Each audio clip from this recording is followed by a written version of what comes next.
right? So I remember Vinita and I had actually, drawn up a note wherein we said that, okay, what are the areas which we think are there in a business? For example, there's marketing, there's technology, there's operations, there's product, there's finance. And as rudimentary as it sounds, we actually drew a line down the middle of the page and said, you know what, we will always have views on each of these, but we need to have something called a final decision responsibility. That okay, I have a right, for example, if I'm very passionate about leading marketing, right, and you feel that this doesn't go with the brand, you can give me inputs, but let's decide today in 2012 that finally, if I decide that this is what I would like to go ahead with, the risk is mine, the responsibility is mine, the decision is mine. And of course, vice versa. Suppose, I mean, finance reports to her. So today, if I think that no, you plan to put our excess money in debt fund, I don't think debt fund is a good idea. I can give her my suggestion. But the final call, risk, responsibility is her. It's so weird. We decided this division in 2012, and in 2020, there is only one thing that has switched from one side to the other. Everything else remains. We've had So that's why we've had fights. Co-founder means that there will be fights sometimes, right? But at the end of the day, we've remembered that there's a pact. You could say it's like a prenup to to a wedding, but again, it's not very popular in an Indian context. But I think it's very important to openly chat about what are where should it be one co-founder's call and where should be the other co-founder's call. I think I agree I don't know. completely. Let me ask you this. Sorry, sir, let me ask you this. When you and your co-founder disagree over a decision, then how do you resolve it? So I'll tell you, I'll play this with two parts. Okay, I'm going to answer this in with giving you two thought processes and also one anecdote. And what we'll Sure. also do is I'm seeing a lot of people also comment, so we'll try and read their comments and address those. And Yeah, yeah, what I'm perfect. keep asking their questions on the chat so that we can make it very interactive and try and address as many concerns as the audience may have as well. So audience, please feel free to ask your questions or thoughts on the chat as well while we do. So going back to answering your question, so it's a very interesting one, right? So when there's disagreement, how do you actually resolve it? So I would go back to 2 points. One, very importantly, of what you said about the ownership of your vertical. So if you have to look at it, at least I'll tell you from our perspective. While I am the managing partner of the firm and I manage the firm, but there are lots of other aspects that are very categorically factored as verticals under people. So finance falls under my vertical as a managing partner, but the entire construct of the emotional quotient, the HR, the people management falls within Archana's domain.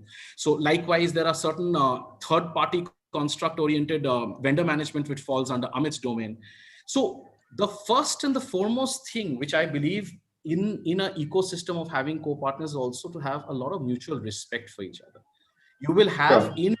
in your co-founder regime, you will have that one person as the leader, the CEO, the managing partner, but that is just in terms of the designation and the work construct around for the world. But internally in your system, each one is equally a responsible, be important for their particular vertical, and their decision is what needs to be accepted with a lot of respect. So unless Yeah. there is a situation where you're completely at opposite thoughts, which is a very rarity, but if it happens, then you have to choose within a majority view. If you don't have more than, like, we are lucky, like we are an odd number. So, a 2 out of 3 is always there. And luckily at True. times, hopefully I've not been outvoted too much, but both of them have the right to out as well. Sure. Now, let me address an anecdote, a very interesting anecdote. So, you mentioned a very, very relevant point, Kaushik, about co-founders having to argue or fights between the co-founders. The question is that natural or is it unnatural? And I'll tell you where this came into play. And to my mind, it's a very important point you have touched on because, this relationship is very symbiotic. It's almost like a marriage. And when I say it's like a marriage, irrespective of whether you are married as a couple entrepreneur or otherwise, this relationship is also like a marriage, which means that it is not about one person saying and others following. So the sheep mentality doesn't work in this. So I was representing this particular investor and we were doing this transaction, and this was a bunch of 4 co-founders. And in that preliminary discussion during the term sheet and certain commercials, we realized that there's this one person who's saying everything and the others are just following suit.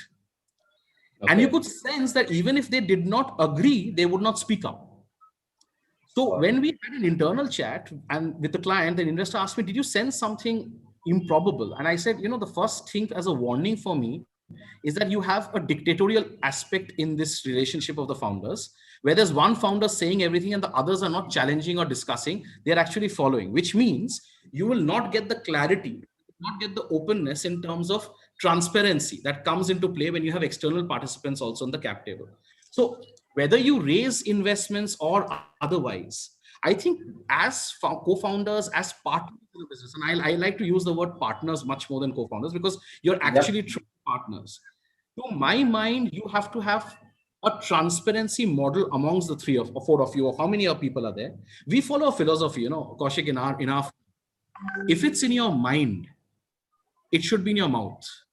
It cannot go down to your heart. The problem is that when Nice. people mind move makes it, they skip the mouth and move it to the heart, is where the problems start happening.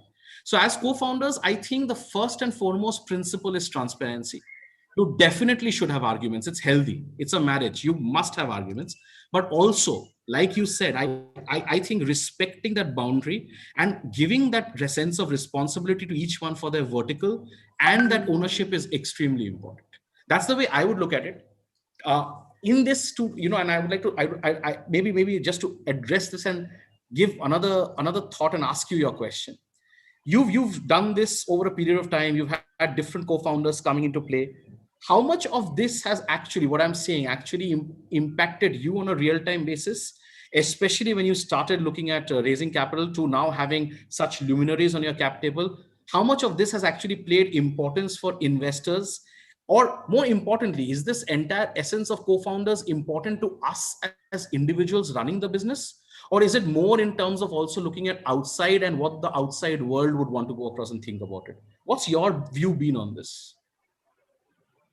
You know, okay, I'll be dead honest here. The outside world prefers to de-risk, right? And for them, it's always better to have two people than one. And which is very, but that's the problem, right? Because somewhere along the line, we stop thinking about what we want to do and what the outside world wants, because we feel that if we go with a co-founder, maybe then they'll fund us or back us.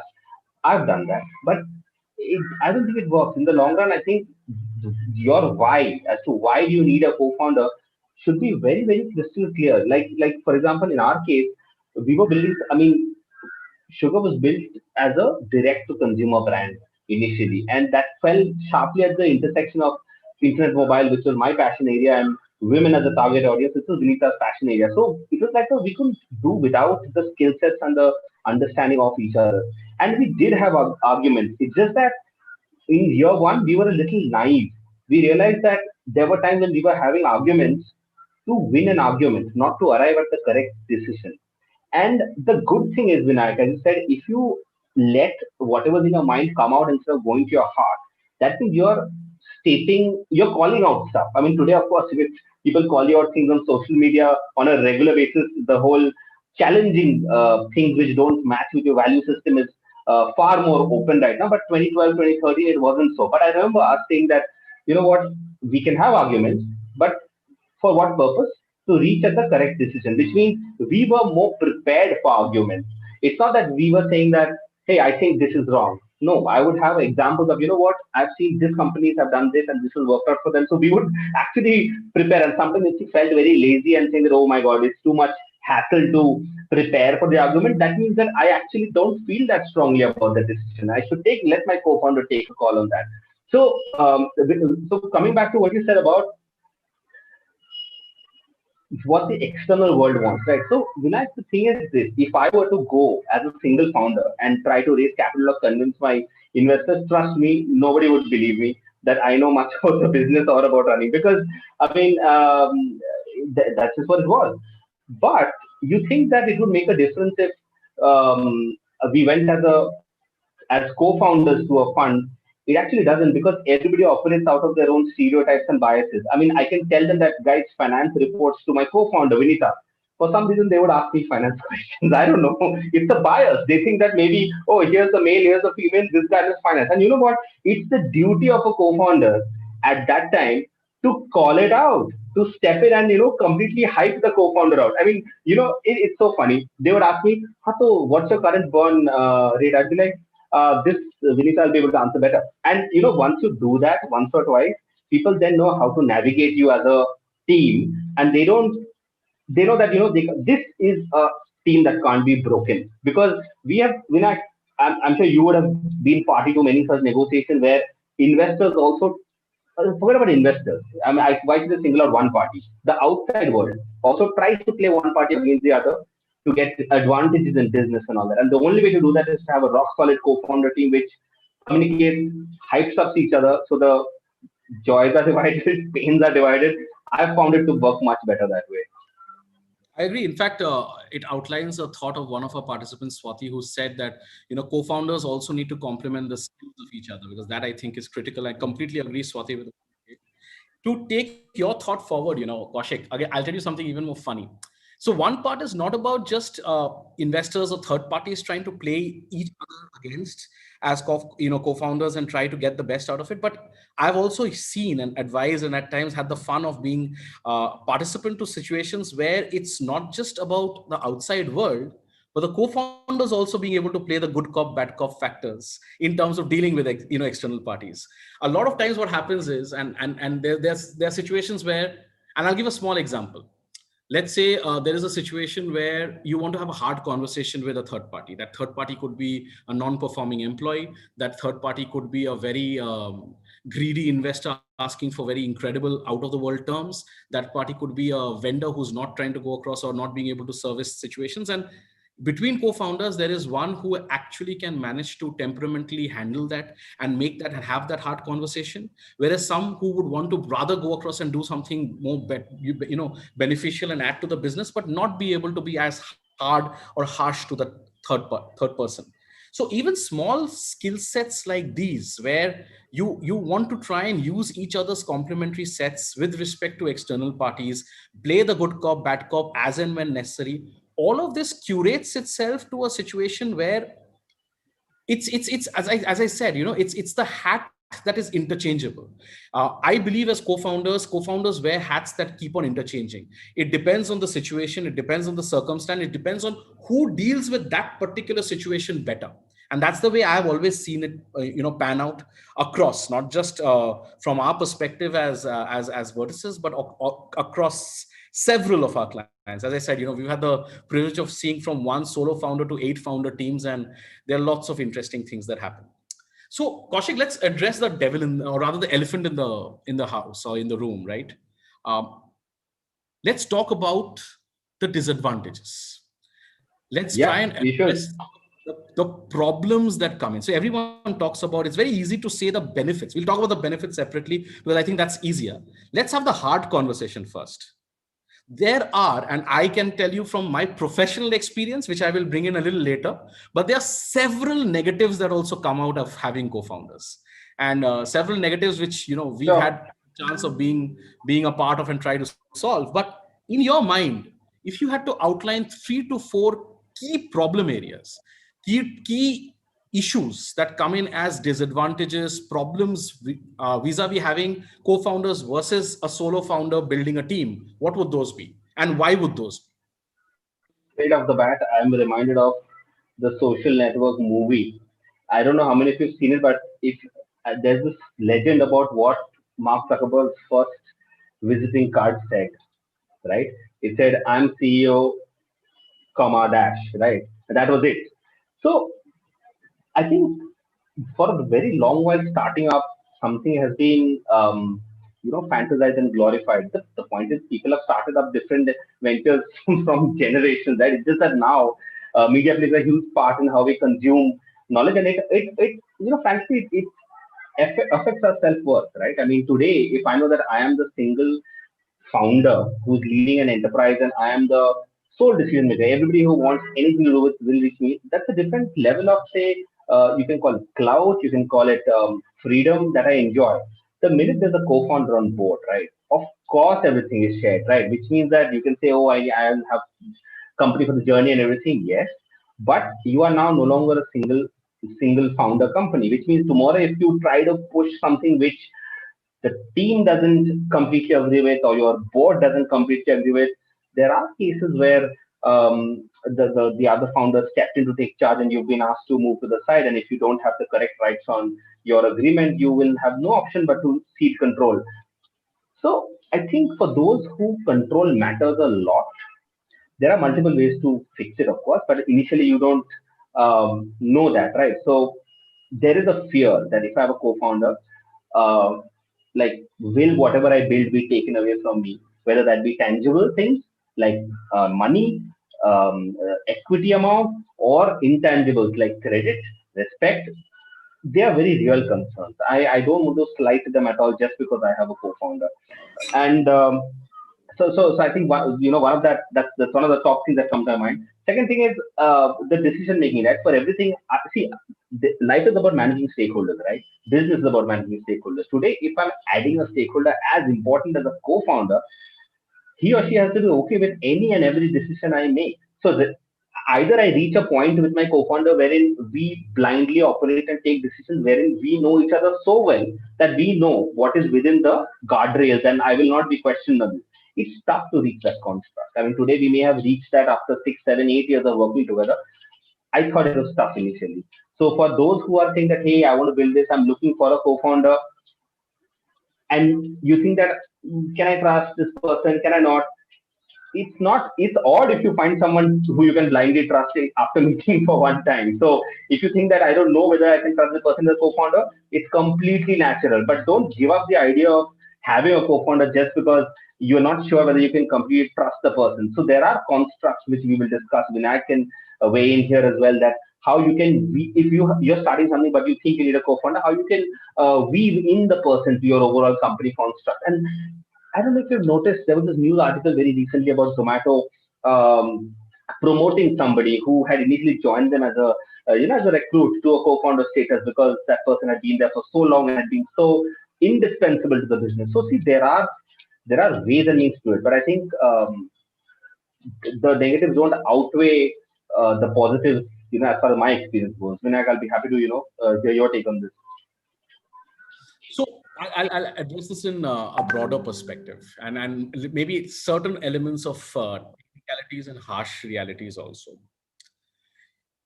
A very important point, what you mentioned, Kaushik, is about the essence of stakeholders and managing stakeholders. A lot of people don't realize that, and they perhaps think that stakeholders are only stakeholders who are external parties on the cap table or external parties in the company. I think one of the biggest thought process is that your first stakeholder is your co-founder, and you have to have that first realm. And I follow this principle, and I'll tell you how I bring it in my advice for my clients as well. I follow a principle. I follow this. It sounds a little selfish, and a lot of people might judge me on this, Kaushik, but I'm happy to be candid about it. I follow a principle that if I have to take effort for any relationship, if I have to take effort for anything per se, the maximum effort that I will take or should take is for people who matter the most to me. So if I have to take, if I have to take effort, I should take effort for my family. If I have to take effort, I should take effort for my friends. And then comes the third party, then comes the outsiders, then come people like that, right? Whereas in real life, a lot of times, actually the opposite happens. People take the family for granted. People will shout on their parents, their wives, their spouses, their husbands, but they'll be super polite to the outside guy, super polite to the external person. They'll take the friend for granted and say, yaar, kya bakwas kar raha hai, yaar, kyun dimag kharab kar raha hai, aage बढ़. But with some outsider, they'll be like, sir, how are you? What they don't realize is that the equation actually is about people who are around you to be able to support and make that foundation strong for you. So, I have a friend of mine who uses this phrase or rather, in fact, my co-founder uses this phrase very closely about the 2 a.m. and the 4 a.m. friends, right? So your co-founders also your 2 a.m. and your 4 a.m.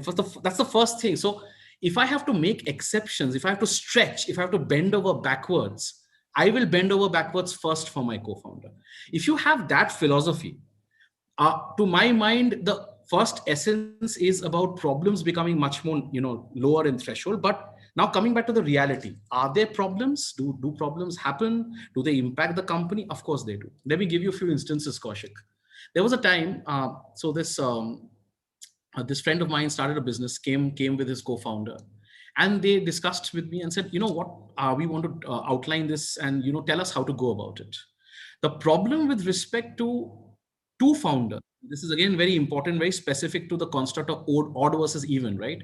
In an even, you always have a deadlock situation. In odd, you don't have a deadlock situation. So one of the things is about getting the sense check of the pulse. And for me, the pulse was somehow something is amiss. And I gave an example. I said one of the things that can become a problem is, and a lot of people do this, right? And a lot of people here will relate to it, that you have a checker and a maker system with respect to payments to third parties, where one person indicates, the other person says Yeah. yes, and then the bank goes across and addresses it. Now, when a small thing like that, when I told them that, this is a red flag for me, because what happens is the easiest way to kill a company when you have co-founder disputes is to squeeze the employees from their salaries and payments. The moment you have a checker and a maker construct, the bank is going to act like an escrow. Bank ka kya hai ki ek ghoda jaisa hai. He'll be like, boss, I'll follow instructions. I need your yes and your yes to make the process. If you're fighting, please resolve and come back to me. So for me, that was a red flag. And I said, don't do this. Bring some other mechanism, create some other mechanism, give that to the, some checkers and makers internally, rather than both of you. Because if you ever have a dispute and one person doesn't see eye to eye, you will face a problem.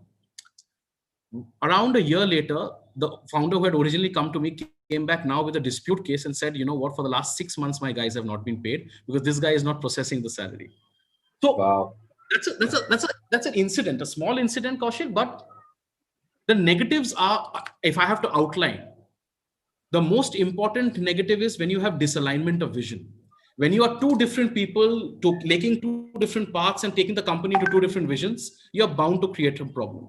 So that's one, disputes, shareholder, co-founder disputes. That's a big negative. The other negative which I see is about how you see the company to grow versus how your co-founder sees the company to grow.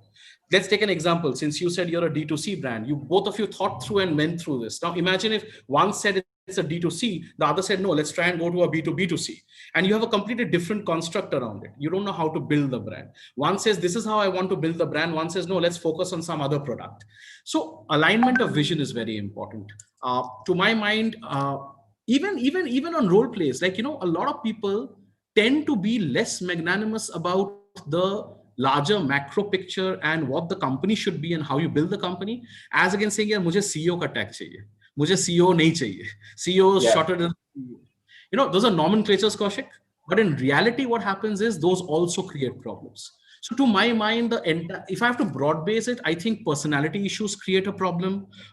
Conflicts are potential problems. The construct of saying my way or the highway is a problem. To say that I would want to build the company only as per my vision and everyone else should just be a yes minister is a problem, which is what I told you about one investment where we saw that yes minister approach. Yeah.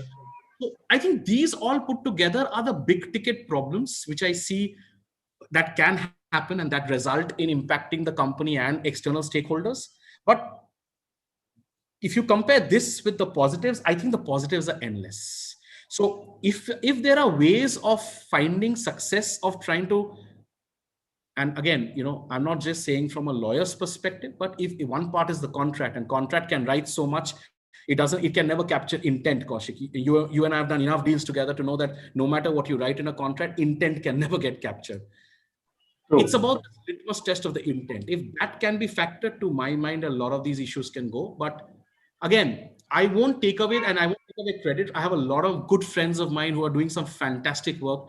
Seri is a solo founder. Naya is a solo founder. They're all doing phenomenal work. They're good friends of ours. And there's no takeaway from the credit of what they are building.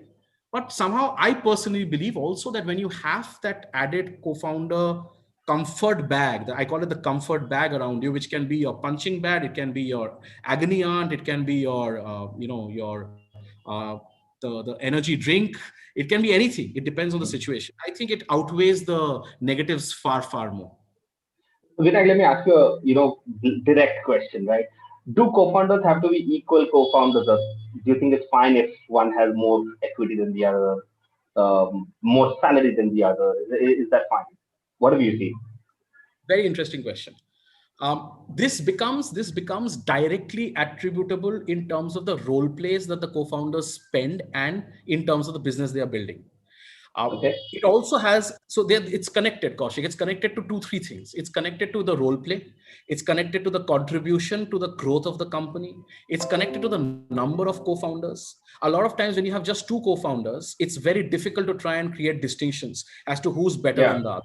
It's very difficult to say, okay, this person should get 60%, the other person should get 40%, or this person should get X amount higher, this person should get Y amount lesser. When you have more than two co-founders, when you have three, four co-founders, that still becomes realistic. It becomes practical because you have different goals, different bandwidths, different value adds that come into play.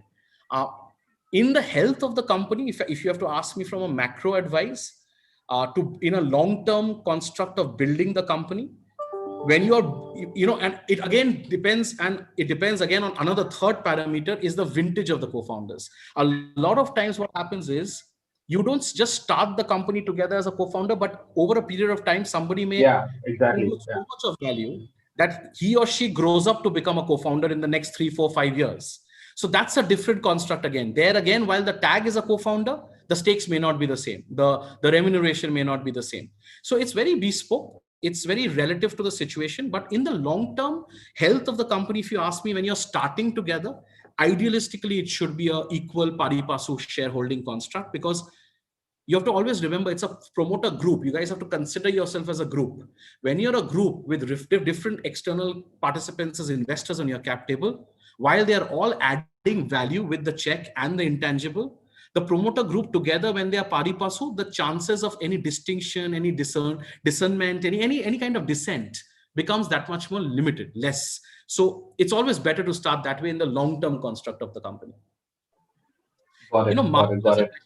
I see Malu's asked a question here. Sure. This is a fun question, Kaushik, for you. So let me address it.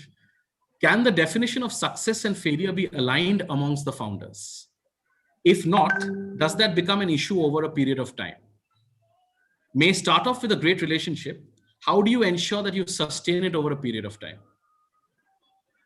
Would love to hear your thoughts on that, Kaushik. This question brings back like pretty incredible memories. So I think the definition of success, irrespective of good times or bad times, will change, because if times are going really bad, sometimes just for the company to survive becomes your success and your target.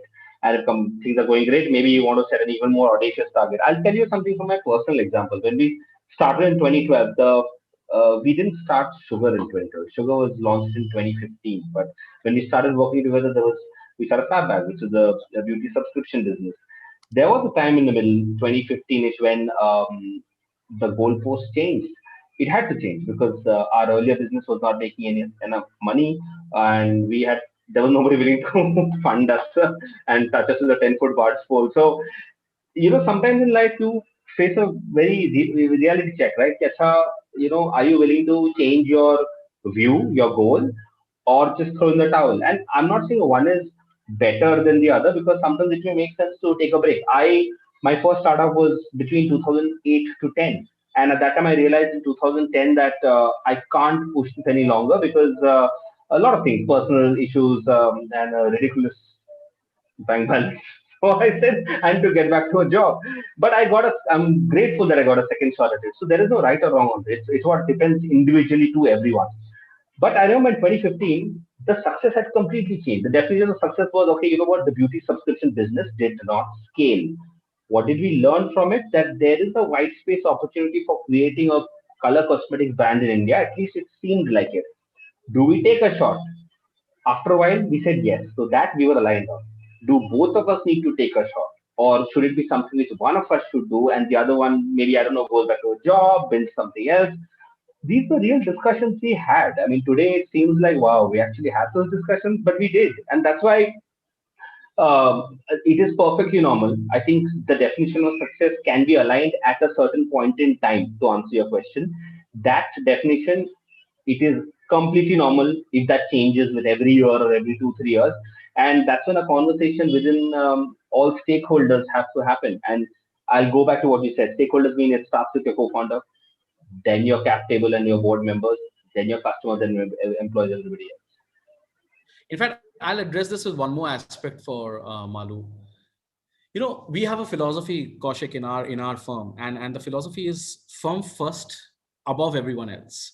So when you have that whole thought process to say your company is first. So one of the things that which a lot of people don't realize, a lot of people think entrepreneurship is for glamour, and it sounds very glamorous. You're doing stuff, you're doing fantastic, you have, your people are featuring you, your social media, you're getting covered, and all of the loveliness is around it, right? And even in the whole construct of how things are, even for you and me, generally everything looks fantastic, right, from the external virtual world perspective. What people don't realize is that the moment you're an entrepreneur, it's like an automatic teleportation from the first of the food chain to the last of the food chain. You know, That's a nice way to put it. it is, right? Because what happens is, in a job, the 30th of every month, you have that credit coming in. Here, you're realizing by the From 20th of favorite day of the month to most dreaded day of the month. The switch. yeah, exactly. And here on the 20th day of the month, you're thinking, oh my God, 10 days are left. I need to credit so much. That's brutally honest.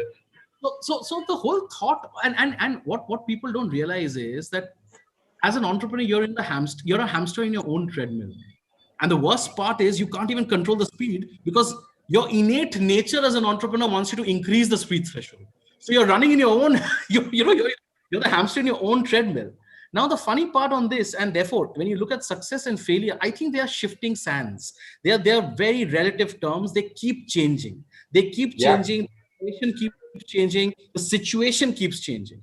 As long as you have that one common construct to say your company, your firm, your business is above you as founders and entrepreneurs, you're bound to succeed. You're bound to be aligned. You're bound to build. And that's the way I've seen, at least in our case, that's the way it's happened. I've seen you very closely, Kaushik. I have lots of other friends who are building fantastic companies. And the commonality amongst all of us is that it's always been the business above us. We are always at the last of the food chain. That's how I've looked at it. I totally agree. I think that's how I would cap off this question on success for sure. Maybe I'm I not have a sure if very there are any interesting. other. Yeah, I'm yeah. waiting. I'm actually hoping that people will keep typing their questions.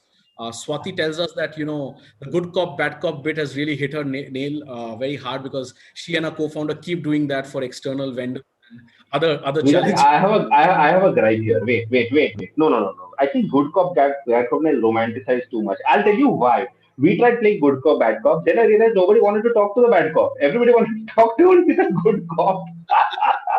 So yeah. So there was a time when we said that what? Wait. If I'm playing the bad cop, and if you're playing the good cop, you have to redirect people to me so that they know that good cop is only half the conversation and the full conversation can happen only with the good cop and the bad cop.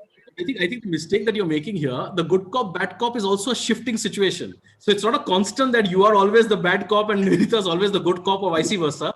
It's I, constant I, roles. Vinayak, ideally, I tried telling Vinita, my co-founder, to be the bad cop. She was the worst bad cop ever in the history of bad cops. So then I said that okay, let me be the bad cop. But yeah, I guess we keep coming back to the point about it's like scoring a goal, right? There is an assist and there's a striker, right? Guy who goes the goal. Sometimes you're the striker, sometimes you're the assist. But as long as that whole I don't know, Jugalbandi, how do you call it? That whole rhythm is there, and that takes time. That takes time. Like if you can call it the tiki taka, but Yeah, same, true. now coming back to a very interesting construct, right?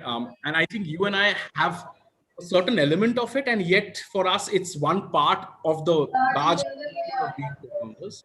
We both Yeah, are privileged in our own way to also have a situation where we also are couple entrepreneurs, right? At the end of the day, we are married to each other in terms of our entrepreneur partners who are co-founders. Now comes a very interesting part, and I'm going to give you an anecdote, and I'm going to share something which was very funny. So, and this is where the question comes. The question comes is how much of that becomes relevant in terms of uh, acting as co-founders versus not being related to each other, not being married to each other. But here is the yeah. anecdote. I never actually had thought of it till it happened in a transaction once. And I was dealing with this where I was the investor counsel. One was, early days of my life, Kaushik, as you know, I was predominantly an investor counsel.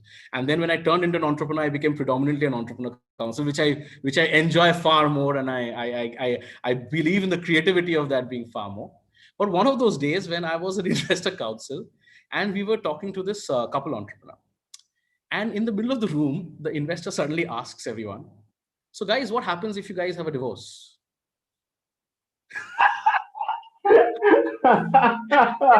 My God. And after that, they smartly look at me and say, I'm sure you've thought of it, right? And I'm like in my mind, making my whole situations there, putting my permutation combination, saying, yes, of course, that's a very common situation. You see, we think through it every day. And in my mind, I'm like, so, In your mind, you're thinking, what do I say here so that I don't get beaten up later in the day at home?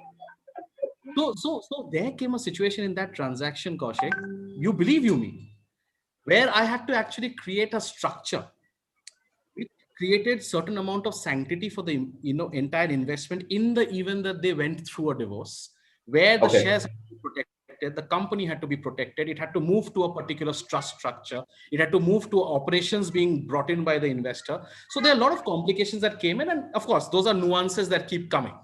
But tell me, leaving that anecdote and that funny situation aside, has that ever been a thought process which adds value or detracts value?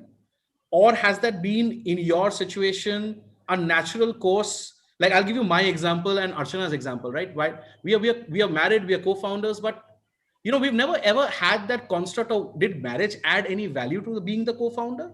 I think each of Hmm. us own our P&L and our vertical so honestly and so independently that while yes, I think what it does is marriage it comes, a lot of people talk about another funny thing that you keep work at work and don't bring work home. I think the only advantage of this is that when you're married, Impossible. it's impossible. Actually, you can bring work at home and you can have that conversation and you address things as and when you need it, right?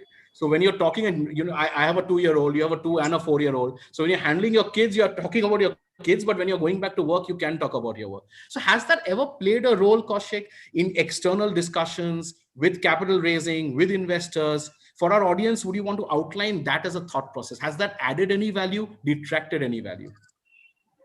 So, to the outside world, even if you feel or you're successful and if you think that you're doing all the numbers that they want you to do, it's very tough to it's very tough to fight bias there. For example, there was a fund, and a very large name fund that uh, you know early in the day 2014. I mean, I know there were a lot of funds that passed on us because our business model wasn't scalable, but this fund categorically gave me feedback that, what, I don't think our investment thesis supports a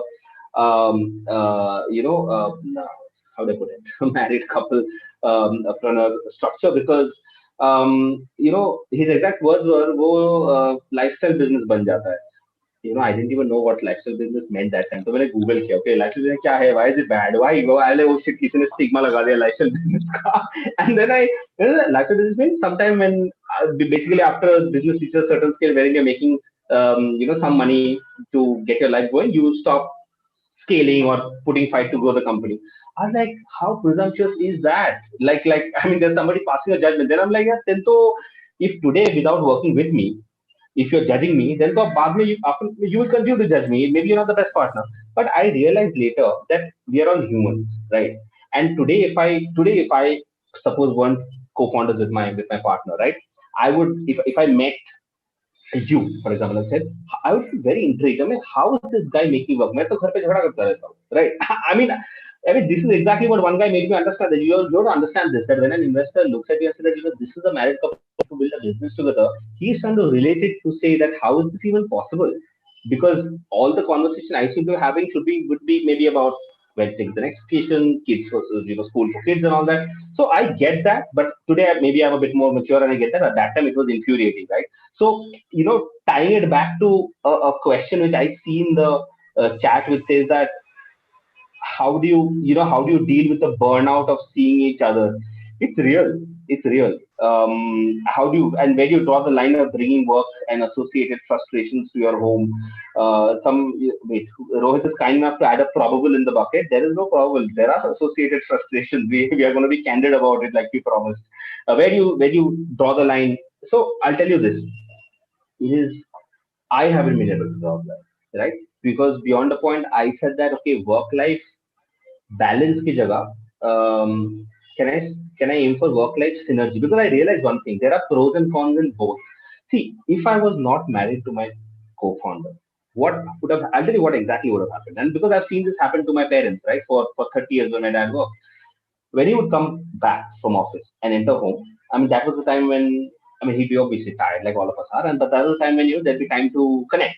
right? And what was the premise for connecting? My mom asking dad, "Hey, how was work? What happened at office?" Trust me, there is so much randomness that happens in one single day in office. After all that, if I come back to my safe space, home, and the first question I am asked is that, "Hey, what happened in office?" continuously for 8 years, I would lose it. So I really think that it is a blessing that when I come back home, at least my partner knows what went right, what shit hit the fan, and I don't have to recount that when I'm home. I can distract myself, whether it be with music or we have two kids. So I think that's a positive. And I'll tell you what the negative is. The negative is that, of course, I am guessing most partners before they turn in for the night say good night to each other. Our discussions can be as varied as कल ना वो cheque bank hit करने वाला है bounce नहीं होना चाहिए okay so we have to so so so it's a mixed bag right so for those who want to attempt to draw a line I think having separate spaces helps like for example there are we our cycles are different. So I stay up very late. Vinayak knows we sometimes chat at random hours. So whether Vinita's an early bird, right? So that helps when our schedules are slightly different. I tend to and because one partner sleeps early, I tend to occupy a different part of the house to work or to listen to music or to chat whatever. So finding your own space helps because if you're not around in the same vicinity, you will not be talking. I know, but it's better than talking work again when you'll be talking that for the 6 hours in the day, anyways, right? So I think that has helped. Having different interests helps. So in the middle, my co-founder and I, we got involved in triathlons and fitness expedition, which you will not believe today. I don't blame you. But at that time, there was a time when things were different. That gave us something different to talk about. And yeah, I think that's how we manage it. We cope. Let me correct myself. So I think I have a very different perspective to this. And I want to tell you I'm why. glad. Tell me. So I don't believe there's a line, and I'll tell you, Yeah. I don't believe there's a line. See, Archana and I, so look at the whole thought process of what you are as co-founders, right? Your stress levels are the same.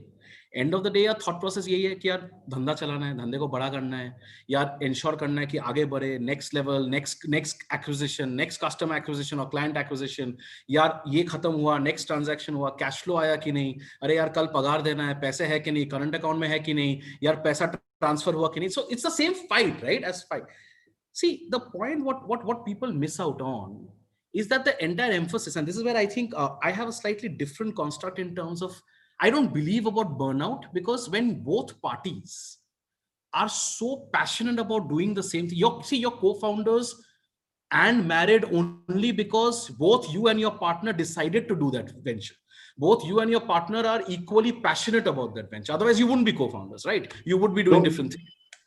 When you're so passionate about it, your moments of joy, your moments of tears, your aspirations, your exasperations, your the zen moments are all alike. When your business is doing well, when you acquired that new client, when you acquired that new customer, when you shot up those sales, when you've beaten those COVID numbers, when you've gone across and done things in a different manner, your euphoria is aligned. Likewise, when you're shitting in the pants because you don't know what's going to happen next week, your fear is also alike. So I don't understand the concept, and I won't say I'm not trying to I'm not trying to if I may say so make this sound trivial, Kaushik, but for me the essence of burnout is something which doesn't exist when you're so passionate together about building something. Because it's not like a switch, it's not a switch कि आप switch off कर दिया, switch on कर दिया. घर के अंदर आप आए तो switch off हो गया, घर के बाहर आप office गए तो switch on हो गया. I'll tell you, it's compartments, right? You have to factor your compartments. Life has to be created in the construct कि यार जब आप काम कर रहे हो, काम का बात कर रहे हो, जब आप टेबल में बैठ के खाना खा रहे हो, अब तब भी आप काम का बात कर सकते हो because you're enjoying talking it. It's not like one person saying I don't want to talk and the other person is forcing नहीं यार तुझे आज बताना ही पड़ेगा next level deliverable क्या है. It doesn't work like that. You're taking care No, of the Vinayak, kid. what do you do to de-stress, right? Or say, for example, you are able to take it in a stride. If somebody says that yeah, it is getting too much because this is not like there is this question that this is not what I signed up for. Suppose somebody has that question, how can they react to it? you have to recalibrate then. You have to restart recalibrating to thinking the first thing here, what did you say and what did you think about when you said this is not what you signed up for it? Yeah, I started by saying one thing, Kaushik. Entrepreneurship is not for glamour. People mistake it saying entrepreneurship is glamorous. Entrepreneurship is also not for the faint-hearted. यार तुम्हें अगर उतना ही comfort चाहिए था तुम नौकरी करते ना यार. ये बड़ा सा ब्लैक होल ऑफ एंटरप्रेन्योरशिप में हीरो मार के कूदी मारने का जरूरत नहीं था. We all don't need to go and take that jump. We did that because we want to do something different. When you want to do something different, when you want to build something different, it doesn't come easy. So when you have a situation where you're believing that there is a burnout, recalibrate and figure out what's going wrong. Is it that ideologies are clashing? Is it that you guys are spending time with more friction than building things together? Is it therefore that you want to compartmentalize your roles to say, okay, tu iske bare mein take care, I'll take care of this. We'll try and come back to our positions after we have some kind of thought process. Again, if you're living in the same house and now most of us are working from home, most of us, the whole line and that so-called thin line of work in office is just diluted, right? There's no concept of work in office now. In fact, it's actually gone worse.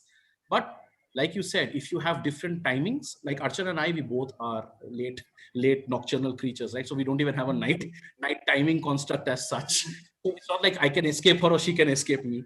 And then when you have a you don't know where to escape, even if you want to escape.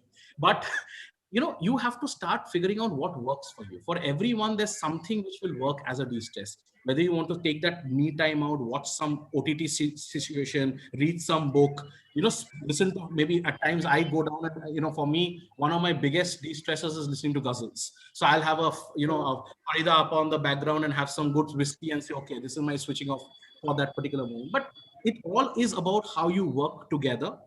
Because end of the day, your recalibration has to get calibrated again. Recalibration means again calibration, right? You have to come back together again. So you have to figure out in your terms to say, okay, this is what needs to be done, because the larger scope of thing, in my mind, Kaushik, is your business. When you're building it, that's your baby. That is your first priority, right? Along with your kids, of course. You have to come back with the same thought कि मुझे तो अपना business को उस level पे ले जाना है, इस brand को उस level पे ले जाना है. I need to build it. I need to create that. My partner thinks the same way. I need to create that. So you will come back to answer Rohit's question. Therefore, start recalibrating in terms of where do you think the burnout is coming from? What results in those specific items of burnout? Tackle those individual items and then marry it with the macro vision of what you're building together. How beautifully you want to build it together. How do you see you will go to the next? See, nothing works better as an if I may say so, as an how do you call that? Bachpan mein, Kaushik, we used to read asterisks. There was this magic potion. Yeah. Magic potion.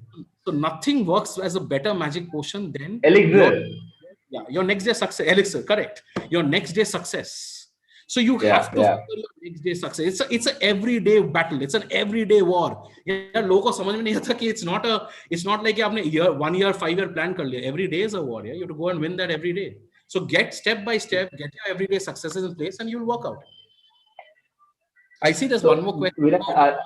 It's on similar lines. So I'll just extend that to Swati's question, and I'm just reflecting on what you're saying. What you're saying is that the attempt to draw a line when we have set out to build something which is not meant to be easy is futile. So we want to build something extraordinary. Extraordinary is just another word for abnormal, because you're building something which is not ordinary, which is not normal. So what happens outside the house may be extraordinary / abnormal. Same here. So if there's an expectation that, okay, we used to have maybe a lot more time to visit malls and watch movies or just talk about other office, I've personally found having a hobby other than work to help. Not that we stopped talking to each other, so I think it's just that we had something other than work to talk about. So yeah, I mean, sitcoms can be a great thing. So anything to make the journey easier. I agree. So Sangeeta asks us, should all co-founders necessarily have an operating role in the business? I'll answer this in a perspective, also looking at both lenses as people dealing with founders and investors. And then Kaushik, perhaps you can give us your view. I think this has a huge relevance in terms of whether you're expecting to have external participants on your cap table or not. When you're looking at a situation where you want to build a business which is a happy business, a profitable business, but does not need external funding, does not need external cap, let's say in this whole context, you build a profitable but a small business which you're going to go across and ensure runs for a long time. Does it mean that every co-founder has to have an operating role in the business? May not be so, Sangeeta. It may very well be that one co-founder is giving a huge macro element of strategic thought process and advice and direction to the venture, but the other co-founder is actually right there getting his or her hands dirty and doing the bit. So it's equally complementary skill sets in terms of the vision, the direction, and the execution. Uh, but if you're looking at having external participants on your cap table, which means in the nature of external cap table participants, it's predominantly investors. And this keeps changing right from the nature of the investor. So from friends, families, and fools, which is the initial stage of building your business, to going down to the institutional capital, to moving to the growth capital. The moment you have that, it's also a responsibility. It's also a certain amount of accountability, and more importantly, a certain amount of liability. I keep saying this. A lot of people don't understand this, but I keep saying this. यार जब आप loan लेते हो, आप EMI payment करने के लिए इतना उतावला या फिर इतना परफेक्ट क्यों रहते हो? Because there is a sword that's hanging on your head because you have a collateral. यार तुमने वो EMI नहीं दिया तो तुम्हारा गाड़ी लेके चले जाएंगे, तुम्हारा घर लेके चले जाएंगे, तुम्हारी सोसाइटी में इज्जत कचरा कर देंगे. If you have that same thought process with equity, and I keep saying this, right? Because a lot of founders have this, equity hai to investor aaya to equity risk hai yaar. Upside bhi hai to downside bhi hai, big deal. But if you start respecting equity like debt, and if you start thinking that I will give the same respect to equity that I give to debt, because I don't have a collateral situation or a sword on my head, but I have a moral obligation to ensure that I perform well, you will keep ensuring that fantastic returns in terms of your moral construct of participants come into play.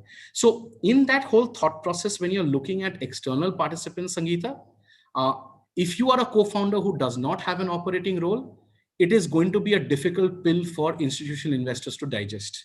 Because the first question that will come in is that what happens tomorrow when the company now, which is worth 100 rupees, has become 1,000 rupees or 4,000 rupees, hopefully. What happens to the situation of that shareholder who as a founder is working day in, day out and has a lesser stake compared to someone who also have equal or more stake but is not doing an everyday work. So there's certain amount of dissent, certain amount of directive illusion that comes into play.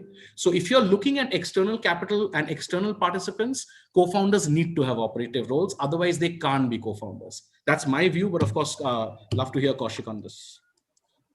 So I think, Vinayak, the question was actually seemed very jarring to me initially, but yeah, now after listening to you, I understand that there can be constructs where there are non-operational role. My only petition is this: as co-founders, we constantly have to add value to the company, right? So which means that when times are tough, it's very easy to have a misunderstanding. Wherein I mean, I've heard discussions others like that सारा काम तो मैं कर रहा हूँ, the other person is not doing anything, right?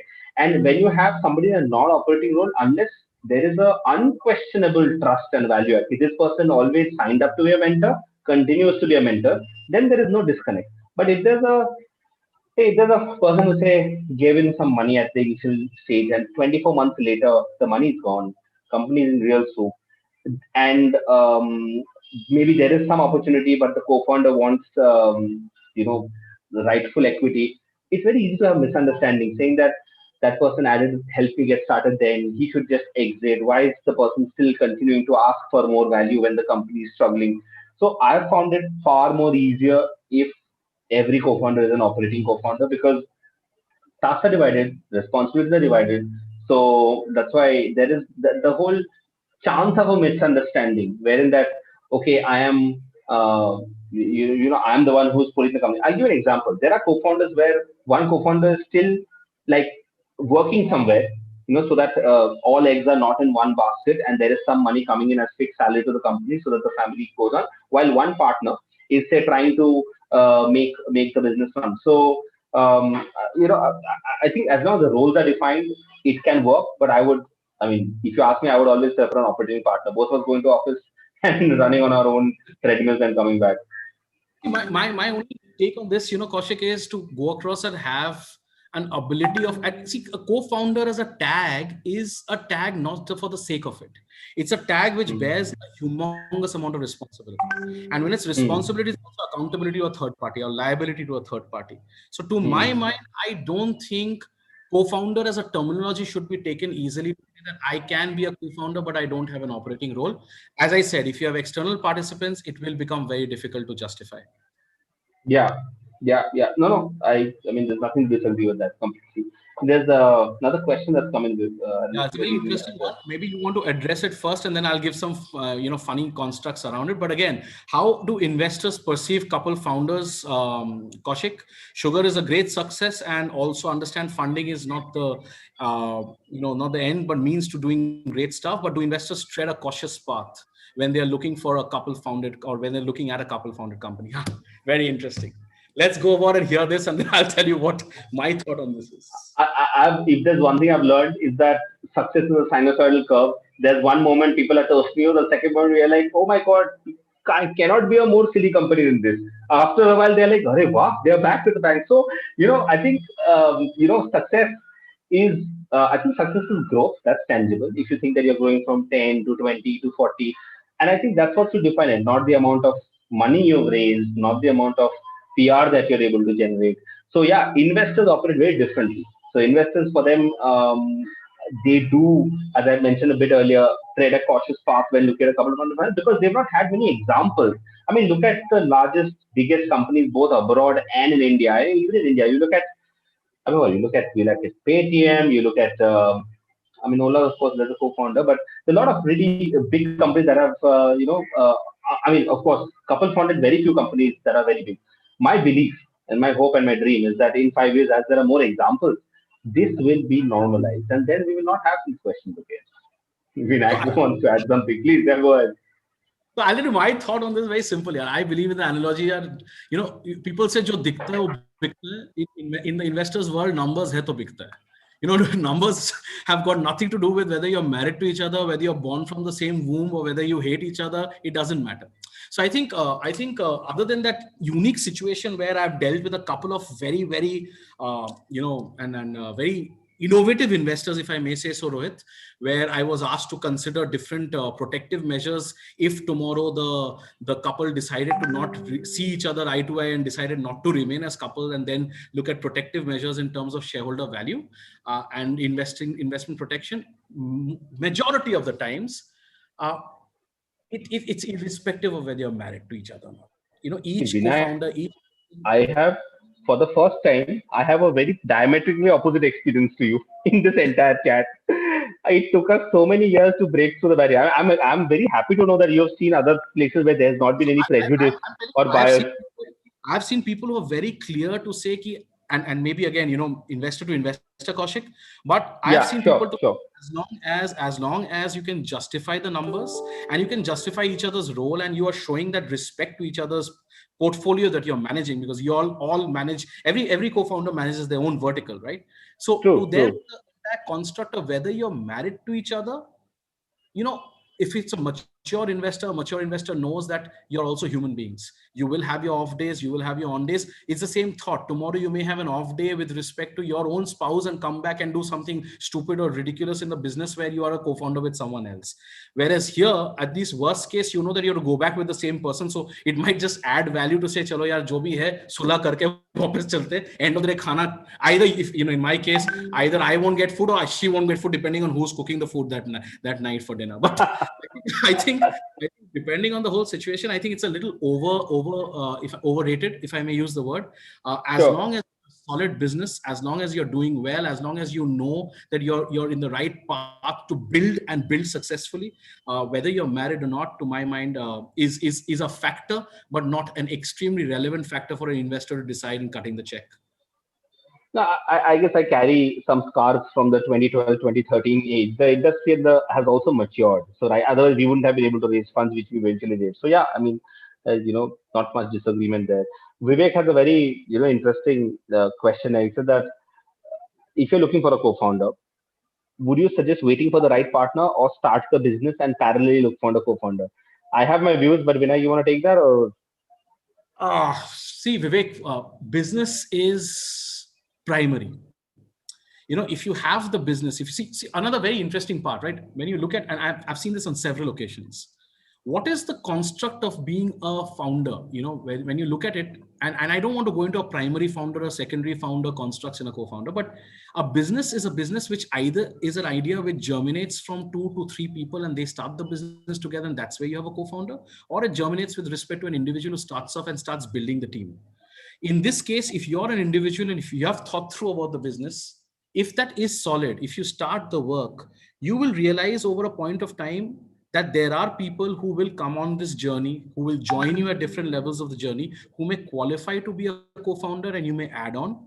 Or at times you may come to a conclusion, like a lot of my friends who are doing some fantastic businesses on their own, where they've come to the conclusion that they do not need a co-founder. They have a superb, if I may use the word L1 team, the next level team, who's doing phenomenally well, and they own their own relevant P&Ls, and they don't need a co-founder. So for me, business, I think, is primary. When you start, a lot of people talk about the alchemist theory. The entire universe actually conspires to get you what you want when you try to do things really hard.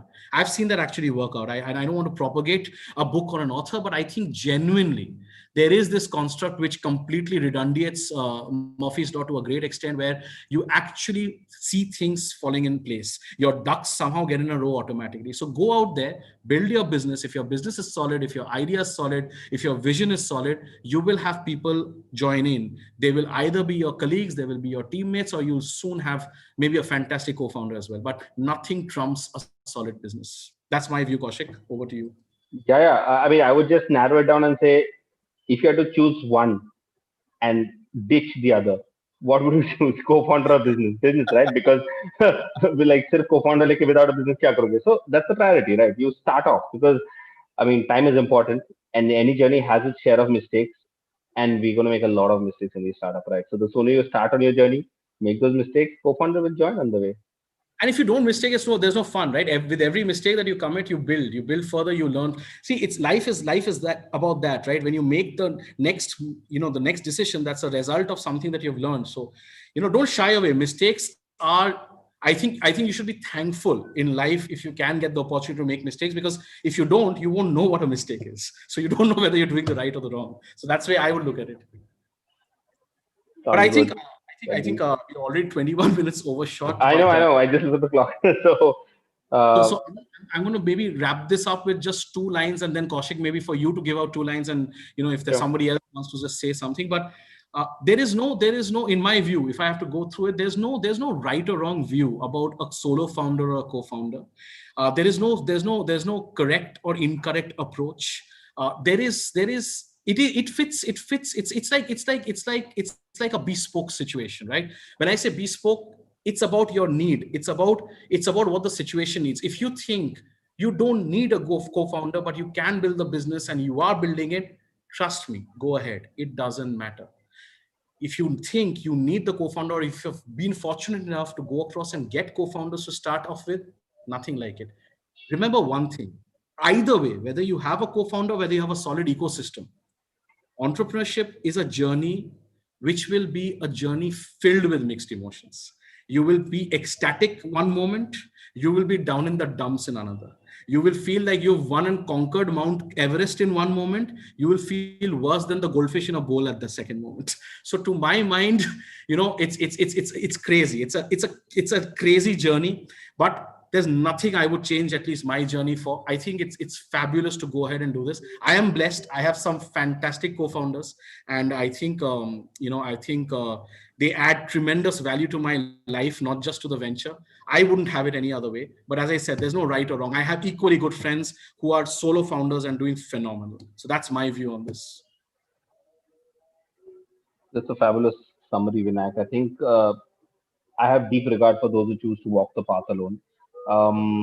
It's a very personal choice at the end of the day, right? All I would say is that whether you do it on your own and whether you do it with somebody, there will always be some stakeholders whose expectations you will have to manage, and communication is the key. So whether it be with your co-founder, setting expectations about what's to come helps because nobody talks much about the. I mean, I did, of course, about the journey and the impact it has on your mental state, on your on everything, how your life state of life is. So I hope those who are looking to build found something of value in the discussion we've had so far. If somebody's looking for a co-founder, I hope you find it. And but even if you don't, I just come back to saying, start building. I mean, co-founders will come at the right time. So good luck to everybody on the journey, and happy to take any other questions if there are. I Yeah, with I think I'll sign off with one favorite line of mine, and that line of a song. It's a Hindi song which has an emotion which connects with co-founders or entrepreneurs. As such, it says "Zindagi ख्वाब है, ख्वाब में सच है क्या या भला झूठ है क्या." So at the end of the day, build, guys, build. There's no such right or wrong. Keep building, keep creating. You'll have the right partner at the right time. You may not even need one. Just keep building, guys. Okay, I have a question. Fabulous, and when either Vinayak or Archana talk, I can listen to them for hours and hours together. And Kaushik, you just added sugar to it, so it became a little more sweeter. So, pun intended. Okay. Actually, Vinayak, there is a very interesting line which says, "If you build, they will come." Right? There's one of those Hollywood movies which is a fabulous line. So I guess we should continue building. My question is more about the fact that we are flow. So it is my duty to ask you something about women-related stuff. So both of you have women co-founders. And Kaushik, the reason why I told you in the beginning is I went and saw your LinkedIn profile, fabulous. It was so beautifully written. I read it a couple of times. And then I went to Vinita's. And then I went to Vinayak's, fabulous. Then I went to Archana's. And then, so I mean, there's this tendency amongst women, they have a problem marketing themselves, right? I mean, it's a normal 100%. tendency. So whatever they do, they think the work is going to speak for themselves and speak for itself, and they stay back, which is wrong. So when you look at negative feelings, when you look at either Sugar or you look at Vertices partners, it's more about Kaushik, or it's more about Vinayak, right? So it's like, my question is, what's your take on it? I would have loved it if both Archana and Vinita were also on this panel. We could have heard their perspective on the whole thing, but I just want to know what do you feel about it. Kaushik, maybe you would like to... So Maloo, this is a topic which I feel very passionately about, because it's weird, right? I mean, I went to BITS Pilani. Vinita went to IIT Madras. And when we walk into a room, when there are numbers being discussed, the guy in the room talks to me and not her. That's insulting. And it used to be insulting till it became infuriating, right? So I don't know when, but sometime back, I sort of made it my life's mission ki, kuch bhi ho jaye. So that there is a reason why I am the COO and she is the CEO, because kuch bhi ho jaye, I know that people have to wake up and recognize that there is somebody who's leading this from the front, and that guy is not me. So internally, I know probably on LinkedIn, she's not active on LinkedIn at all. In fact, I don't know when her profile has been last logged into, but internally we have divided things that anything that is brand related, anything that is industry related, if you go, search for any news articles, PR or pushes, we have a single mandate that there is no construct of co-founder over there. We have to remove the word co-founder and push CEO. Because have you ever heard co-founder of L'Oreal, founder of Maybelline? No, we are competing with them. We have to walk, talk, smell, look like them. So there is just the CEO, and we should be privileged to think that we have a strong, powerful personality who we can represent as the CEO of a growing brand. So I tend to get involved where there is more, say, discussions around D2C, startups, ecosystem, because it becomes too much for Vinita. So Vinita's priority is very clear. She's like, A, business, B, kids. If there is a C, then I might get a shot. So I try to respect that as much as possible. And that's why... Get a shot. You're lucky. I try to respect that, and that's why I know that we are fortunate to have team and investors wherein we are. I really think we are onto something. I really think we're going to build, and I know that this bias will continue to happen. It's so funny. I typically look after investors' negotiations and relationships, and because there's a reason, not because I'm better at it. Because investor means for that one deal, you have to speak to 10, 12, 20 investors. that's a massive loss of time, right? And I would rather spend my time than Vinita's time on this, because it's very critical to spend Vinita's time on the business.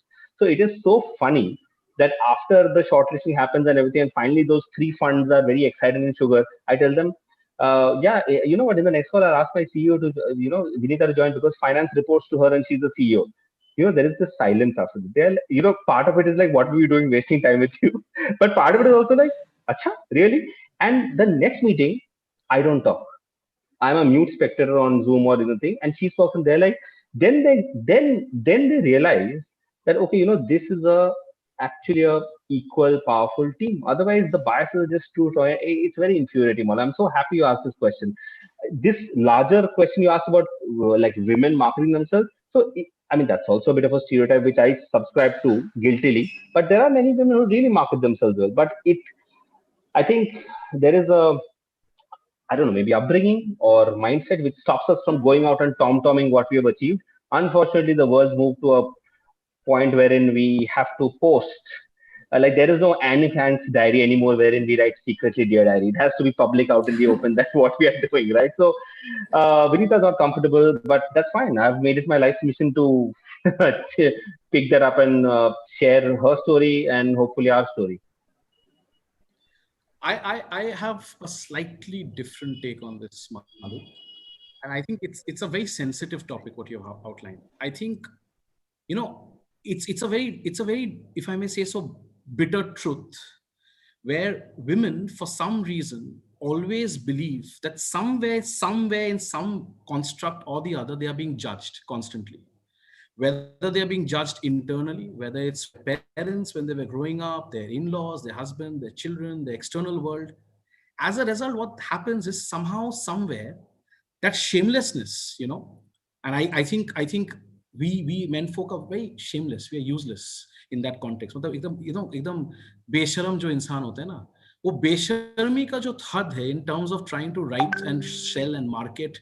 At least Kaushik and I think both of us are pretty, if I may say, shameless in that whole context. But women somehow bring that judgment into the construct of shamelessness to say that, what, maybe I shouldn't go out and scream. Maybe I shouldn't go out and speak to the extent that I need to. Whereas they are actually far better. I can tell you from our perspective, if you have to look at it from Vertice's perspective, the reason why we are successful today, Maloo, is not because of what I bring on the table or Archana brings on the table or what Amit brings on the table as founders. It's because of what the team does and how the team delivers. And for the team to do well and to deliver, the biggest quotient is not the intellectual quotient, it's the emotional quotient. And today, the team and the entire construct of the emotional quotient and the way things have been managed and kept sane, if I may say, sanity that prevails in our profession, which is insane. Like, Kaushik knows it. We've been talking at 2-3 o'clock, and there are like 10 such, Kaushik's of course a very dear friend, but 10 such Kaushiks that we have to deal with on an everyday basis, where everyone's transaction is on fire at that point of time, or everyone's situation is on fire at that point of time. So there's a lot of high pressure in our profession.